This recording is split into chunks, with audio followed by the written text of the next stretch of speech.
Good day everyone, good day my followers and good day my viewers.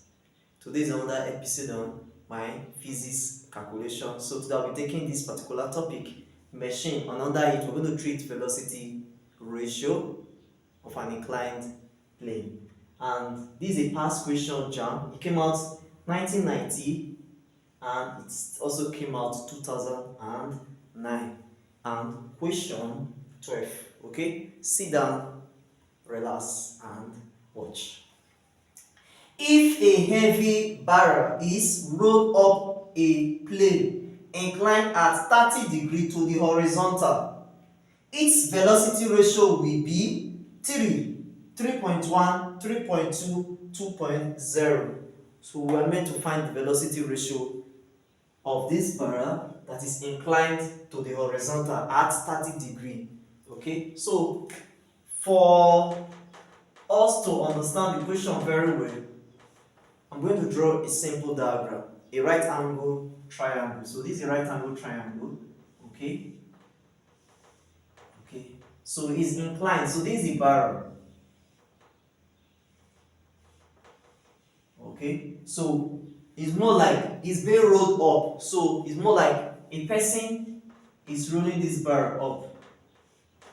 Okay, so this is the person. So it's being rolled up. Okay, so now meaning if it's being rolled up, they say it's inclined at an angle of 30 degrees to the horizontal. We all know that this is horizontal, and we all know that this is what? Vertical. Okay, now the velocity ratio VR is always given as 1 over sine theta. Okay, take note, at an angle of what? 30 degrees to the horizontal. From the equation, 30 degrees to the horizontal. Okay, so what are we going to do next?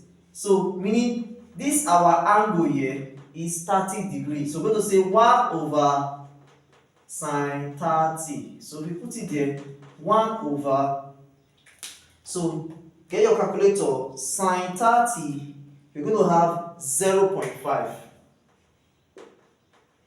Okay, so 1 divided by 0.5, you have 2. And you go back to your option, the answer is what? Option D. As simple as ABC. Okay, as simple as ABC. So very simple. So this, take note of the formula. 1 over sine theta. This theta is always inclined to the horizontal. Thank you very much for watching. Please like, share and comment. See you next time again. Bye bye.